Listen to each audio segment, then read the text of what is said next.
പക്ഷേ ആ ഗൈഡിനൊപ്പം യാത്ര ചെയ്യുന്നതിന് മുമ്പ് തന്നെ ഏത് വഴിക്കാണ് പോകേണ്ടതെന്ന് നമ്മളാണ് തീരുമാനിക്കുന്നത്. സദ്ദാം ഹുസൈൻ പ്രേമികൾക്ക് വേണ്ടി, ഇറാൻ പ്രേമികൾക്ക് വേണ്ടി, ഗാസ പ്രേമികൾക്ക് വേണ്ടി, പലസ്തീൻ പ്രേമികൾക്ക് വേണ്ടി, ഹമാസ് പ്രേമികൾക്ക് വേണ്ടി, ഹിസ്ബുള്ള പ്രേമികൾക്ക് വേണ്ടി, ഇത്തരം സകല ജിഹാദികൾക്ക് വേണ്ടിയിട്ടാണ് ഈ മാഹിൻ ഇത്തരത്തിലുള്ള ഒരു ചോദ്യം സന്തോഷ് ജോർജ് കുളങ്ങരയോട് ചോദിക്കുന്നത്. ഇതിനെക്കുറിച്ചാണ് എനിക്ക് ചോദിക്കാനുള്ളത്. ഇതിനൊക്കെ നല്ല ഒന്നാന്തരം ഒരു മറുപടി മാഹിന്റെ കരണത്തടിച്ചതുപോലെ തന്നെയാണ് സന്തോഷ് ജോർജ് കുളങ്ങര മറുപടി കൊടുക്കുന്നത്. സാറിന്റെ യാത്രകൾ ഞാൻ പലപ്പോഴും കാണുന്ന ആളാണ്. ഇപ്പോൾ സാറ് നൽകുന്ന സഫാരി പരിപാടിയിലൂടെ നൽകുന്ന ഒരു രാജ്യത്തെക്കുറിച്ചുള്ള കുറച്ച് കാര്യങ്ങൾ, സാറിപ്പോൾ പല യാത്രകളും പോകുന്നത് പലപ്പോഴും ട്രിപ്പ് ഓൾറെഡി പ്ലാൻഡ് ആയിട്ടാണ്, പ്രീ ബുക്ക്ഡ് ആയിട്ടാണ്, അല്ലെങ്കിൽ ഓൾറെഡി ഒരു ഗൈഡിനെ കൊണ്ടാണ് പോകുന്നത്. അപ്പോൾ നമ്മൾ ഓൾറെഡി ഒരു ഗൈഡിനെ കൊണ്ട് ഒരു സ്ഥലത്തെ സാഹചര്യം വീക്ഷിക്കാനായിട്ട് നമ്മൾ പോകുമ്പോൾ നമ്മൾ ഒരു പരിധി വരെ അവിടെ താമസിക്കാതെ നമ്മൾ എടുക്കുന്ന കാഴ്ചകളും അത് മറ്റുള്ളവരിലേക്ക് കൊടുക്കുമ്പോൾ അതിൻ്റെ ഒരു യഥാർത്ഥ ഒരു റിയാലിറ്റി മാറുന്നുണ്ടോ എന്ന് ഞാൻ പലപ്പോഴും ചിന്തിച്ചിട്ടുണ്ട്. അപ്പോൾ അതിനെക്കുറിച്ചാണ് എനിക്ക് ചോദിക്കാനുള്ളത്. ഹിറ്റ്ചേക്കിംഗ് നൊമാഡ് എന്ന യൂട്യൂബ് ചാനലിലുള്ള മാഹീൻ്റെ ഒരു ചോദ്യമാണ്. ചോദ്യം ചോദിക്കുന്നത് മാഹീനാണ്. ആ ചോദ്യം ആരോടാണെന്ന് വെച്ചാൽ നമുക്കൊക്കെ സുപരിചിതനായിട്ടുള്ള സന്തോഷ് ജോർജ് കുളങ്ങരയോടാണ്. ഹിറ്റ്ചേക്കിംഗ് നൊമാഡായിട്ടുള്ള മാഹീനെ കുറിച്ച് പറയുമ്പോൾ സ്വന്തമായി വളരെ ചീപ്പ് ബജറ്റിൽ, ചില സമയങ്ങളിൽ 0 ബജറ്റിൽ പോലും വിവിധ സ്ഥലങ്ങളിലേക്ക് യാത്ര പോവുകയും വിവിധ രാജ്യങ്ങളിലേക്ക് യാത്ര പോകുമ്പോൾ ആ രാജ്യത്തിന്റെ ഉൾഗ്രാമങ്ങളിൽ ഇറങ്ങിച്ചെന്നുകൊണ്ട് അവിടുത്തെ പ്രദേശവാസികളുമായി ഇടപഴകി അവരോടൊപ്പം താമസിച്ച് അവിടുത്തെ അനുഭവങ്ങൾ ജനങ്ങൾക്ക് കൈമാറുന്ന ഒരു ട്രാവലിംഗ് രീതിയാണ് മാഹിയിലുള്ളത്. എന്നാൽ സന്തോഷ് ജോർജ് കുളങ്ങരയെ സംബന്ധിച്ചിടത്തോളം അത് അവരുടെ ബജറ്റ് എന്ന് പറഞ്ഞാൽ നമ്മളെ കൊണ്ടൊന്നും താങ്ങാൻ കഴിയുന്നതിനേക്കാളും അപ്പുറമാണ്. വലിയ രീതിയിലുള്ള പണം ചെലവഴിച്ചുകൊണ്ട് പല രാജ്യങ്ങളിലേക്കും യാത്ര പോവുകയും വളരെ ക്ലാരിറ്റിയുള്ള വീഡിയോകൾ ഈ ഒരു വ്ളോഗേഴ്സൊക്കെ വരുന്നതിന് മുമ്പ് നമുക്ക് സമർപ്പിച്ച ഒരാളും കൂടെയാണ് സഫാരി ചാനലിലൂടെ. അപ്പോൾ ചോദ്യം ഇതാണ്, നൊമാഡ് ചോദിക്കുന്ന, ഹിറ്റ്ചേക്കിംഗ് നൊമാഡിലെ മാഹിൻ ചോദിക്കുന്ന ചോദ്യം വളരെ സിമ്പിളാണ്. പക്ഷെ ഈ ഒരു വീഡിയോ വെച്ചുകൊണ്ട് മാഹിന് സന്തോഷ് ജോർജ് കുളങ്ങര കൊടുത്ത ചുട്ട മറുപടി എന്ന നിലക്ക് ഒരുപാട് വീഡിയോസ് കാണുകയുണ്ടായി സോഷ്യൽ മീഡിയയിലൂടെ. അപ്പോൾ എവിടെയാണ് ഈ ചുട്ട മറുപടി എന്ന് കണ്ടെത്താൻ വേണ്ടി ഞാൻ ഒരുപാട് തെരഞ്ഞു നോക്കി. നമുക്ക് ആദ്യം ഇദ്ദേഹത്തെ വിമർശിക്കുന്ന വീഡിയോസ് ഒന്ന് കണ്ടു നോക്കാം. മാഹിന്റെ ഈ ഒരു ചോദ്യത്തെ എന്താണ് ചുട്ട മറുപടി കൊടുത്തിരിക്കുന്നത് എന്നൊക്കെ പറയുന്ന ഫൈസൽ കാരാട്ട് എന്ന് പറയുന്ന ഒരു വ്യക്തി ചെയ്തിട്ടുള്ള ഒരു വീഡിയോ. അതിന്റെ തുടക്ക ഭാഗം മാത്രം ഞാൻ ആദ്യം നിങ്ങളൊന്ന് കേൾപ്പിക്കാം.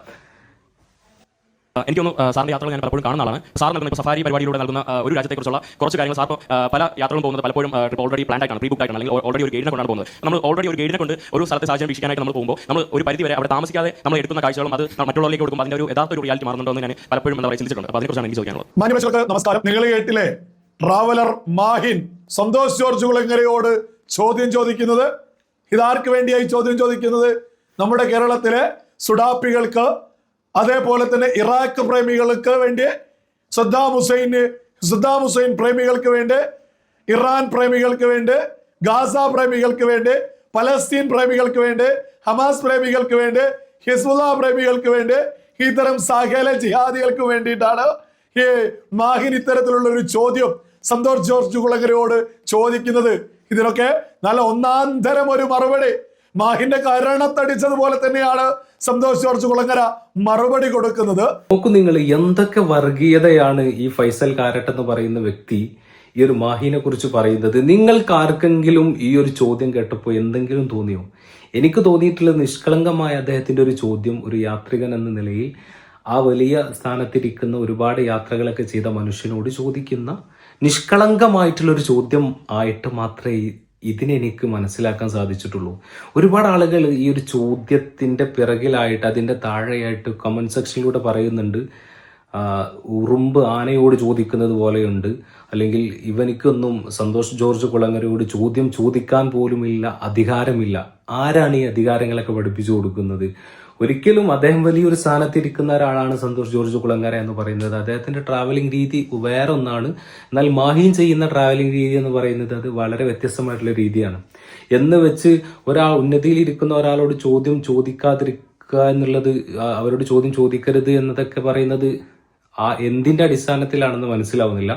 എന്തായാലും ഇനി നമുക്ക് ചുട്ട മറുപടിയാണ്. ഒരുപാട് വീഡിയോസിൽ കണ്ടു മാഹിന് സന്തോഷ് ജോർജ് കുളങ്ങര കൊടുത്ത ചുട്ട മറുപടി. ഇനി ആ ചുട്ട മറുപടി എന്താണെന്ന് കൂടെ നമുക്കൊന്ന് കേട്ടു നോക്കാം. ഉണ്ട്. അപ്പോൾ അതിനെക്കുറിച്ചാണ് എനിക്ക് ചോദിക്കാനുള്ളത്. അങ്ങനെ നിർബന്ധമില്ല. ഇപ്പോൾ നമ്മൾ ഒരു ആളിൽ നിന്ന് കേൾക്കുന്ന അത് മാത്രം അതുപടി ടെലികാസ്റ്റ് ചെയ്യുകയല്ല ചെയ്യുന്നത്. നമ്മളതിനെ ക്രോസ് ചെക്ക് ചെയ്യും. അതിന് നിരവധിയായ സാധ്യതകളുണ്ട്. ഇപ്പോൾ നമ്മൾ ഇപ്പോൾ ഒരു ഗൈഡിൻ്റെ ഒപ്പം ആയിരിക്കും യാത്ര ചെയ്തിട്ടുണ്ടാവുക. പക്ഷേ ആ ഗൈഡിനൊപ്പം യാത്ര ചെയ്യുന്നതിന് മുമ്പ് തന്നെ ഏത് വഴിക്കാണ് പോകേണ്ടതെന്ന് നമ്മളാണ് തീരുമാനിക്കുന്നത്. എന്തൊക്കെ കാഴ്ചകളിലേക്കാണ് പോകേണ്ടതെന്ന് നമ്മളാണ് തീരുമാനിക്കുന്നത്. അവിടെ എത്തിക്കുന്ന ഒരു വണ്ടി ഡ്രൈവറുടെ ജോലിയും അവിടെ ആളുകളുമായിട്ട് നാട്ടുകാരുമായിട്ട് സംസാരിക്കുമ്പോൾ അത് ട്രാൻസ്ലേറ്റ് ചെയ്യുന്ന ഒരാളുടെ ജോലിയും മാത്രമാണ് ഞാൻ പലപ്പോഴും ഈ ഗൈഡുകൾ എന്ന് പറഞ്ഞ ആളെ ഏൽപ്പിക്കുന്നത്. അല്ലാതെ എനിക്ക് ഗൈഡുകൾ ഉണ്ടാവാറില്ല. എനിക്കൊരു ട്രാൻസ്ലേറ്റർ കം ഡ്രൈവറെ എൻ്റെ യാത്രകളിൽ ഉണ്ടാവാറുള്ളൂ. അപ്പോൾ അവിടെ എന്താണ് ചോദിക്കേണ്ടതെന്ന് ഞാൻ ചോദിക്കുന്ന ചോദ്യത്തിന് അവർ ചോദിച്ചിട്ട് അതിന് മറുപടി മേടിച്ച് തരിക നാട്ടുകാരിൽ നിന്ന് ചെയ്യുന്നത്. കേട്ടില്ല നിങ്ങൾ?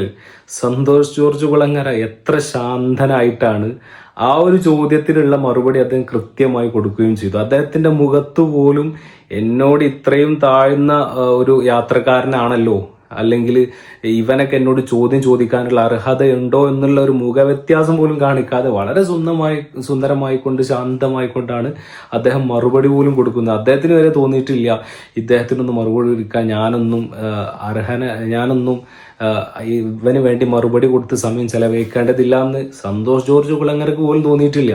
അദ്ദേഹം വളരെ ശാന്തനായിക്കൊണ്ട് ഈ ഒരു ചോദ്യത്തിന് കൃത്യമായി മറുപടി കൊടുക്കുകയാണ്.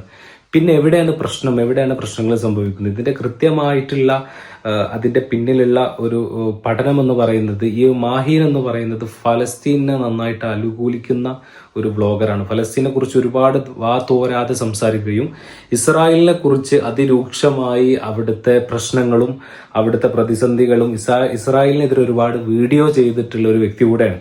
ശരിക്കും പറഞ്ഞാൽ ഈ മാഹിന്റെ ചോദ്യത്തെ ഒരു ആയുധമാക്കിക്കൊണ്ട് അദ്ദേഹത്തിനെതിരെ ഒളിയമ്പുകൾ, സൈബർ ആക്രമണങ്ങളാണ് പലയിടത്തും നടക്കുന്നത്. പ്രത്യേകിച്ച് ഇന്ത്യയെ സംബന്ധിച്ചിടത്തോളം ഇസ്രായേലിനെ അനുകൂലിക്കുന്ന ഒരുപാട് ആളുകളുണ്ട്, ഫലസ്തീനെ അനുകൂലിക്കുന്ന ഒരുപാട് ആളുകളുണ്ട്. ഇപ്പോൾ ഇറാനും ഇസ്രായേലും തമ്മിലുള്ള യുദ്ധം കൂടെ നടക്കുന്ന ഈ ഒരു സാഹചര്യത്തിൽ ഈ ഒരു മാഹിൻ ചെയ്യുന്നത് ഇസ്രായേലിനെതിരെ അല്ലെങ്കിൽ ഇറാൻ അനുകൂലമായിട്ടാണ് എന്നൊക്കെ പറഞ്ഞുകൊണ്ട് ഇല്ലാത്ത കഥകൾ ഇതിലേക്ക് വലിച്ചിഴക്കുകയാണ് ഇവർ ശരിക്കും യഥാർത്ഥത്തിൽ ചെയ്തുകൊണ്ടിരിക്കുന്നത്. നിങ്ങൾക്ക് എന്തെങ്കിലും തോന്നിയിട്ടുണ്ടെങ്കിൽ ജസ്റ്റ് കമന്റ് ചെയ്യുക. പിന്നെ സന്തോഷ് ജോർജ് കുളങ്ങര അദ്ദേഹത്തിന്റെ ഷൂട്ടിങ്ങും അദ്ദേഹത്തിന്റെ യാത്രാ വിവരണങ്ങളൊക്കെ അത് മറ്റൊരു വ്യത്യസ്തത തന്നെയാണ്. എന്നാൽ അതേപടി മാഹീന്റെ ഒരു വീഡിയോയുടെ രൂപം എന്ന് പറയുന്നത് വളരെ അഡ്വഞ്ചർ ആയിട്ടുള്ള സ്ഥലങ്ങളിലേക്ക് യാത്ര പോവുകയും ഒറ്റക്ക് യാത്ര പോവുകയും കൈ കാണിച്ചുകൊണ്ട് സ്വന്തം വാഹനം പോലും ഇല്ലാതെ ഒരുപാട് ലിഫ്റ്റ് അടിച്ചുകൊണ്ട് ഒരുപാട് രാജ്യങ്ങളിലേക്കും പ്രദേശങ്ങളിലേക്കൊക്കെ യാത്ര ചെയ്യുന്ന ഒരാൾ. അപ്പോൾ രണ്ടിന്റെയും പ്രത്യേക ഭംഗിയുണ്ട്. അങ്ങനെ ആസ്വദിച്ചുകൊണ്ട് ഉള്ളിൽ വർഗീയതയില്ലാതെ, ഉള്ളിൽ വിഷമില്ലാതെ എല്ലാറ്റിനെയും നല്ല രീതിയിൽ കാണാൻ വേണ്ടിയിട്ട് നമ്മൾ ശ്രമിക്കണം. പലരും അവരുടെ നല്ല രീതിയിലുള്ള യൂട്യൂബ് ചാനലിലെ റീച്ചിങ്ങിന് വേണ്ടി പലരും ഇതിന് ഉപയോഗപ്പെടുത്തുന്നു. എന്തായാലും ഈ ഒരു വീഡിയോ കണ്ടപ്പോൾ ഈ ഒരു മാഹിന്റെ പക്ഷത്തൊരു തെറ്റും എനിക്ക് തോന്നിയിട്ടില്ല. പിന്നെ എന്തുകൊണ്ടാണ് അദ്ദേഹത്തെ ഇങ്ങനെ കീറി മുറിക്കുന്നതെന്ന് മനസ്സിലാക്കാൻ സാധിക്കാത്തപ്പോഴാണ് ഇതിന്റെ പിന്നിൽ കുറച്ചൊന്ന് കൂടിയിട്ടുള്ളത്. ഇപ്പോൾ പ്രശ്നം ഇവിടെയാണ് കിടക്കുന്നത്. അദ്ദേഹത്തിന്റെ ചോദ്യത്തിലും അദ്ദേഹത്തിന്റെ ഉത്തരത്തിലും ഒരു പ്രശ്നമില്ല എന്ന് നമുക്ക് തീർത്തും അടിവരയിട്ട് തന്നെ പറയാൻ സാധിക്കും. Anyway, thanks for watching.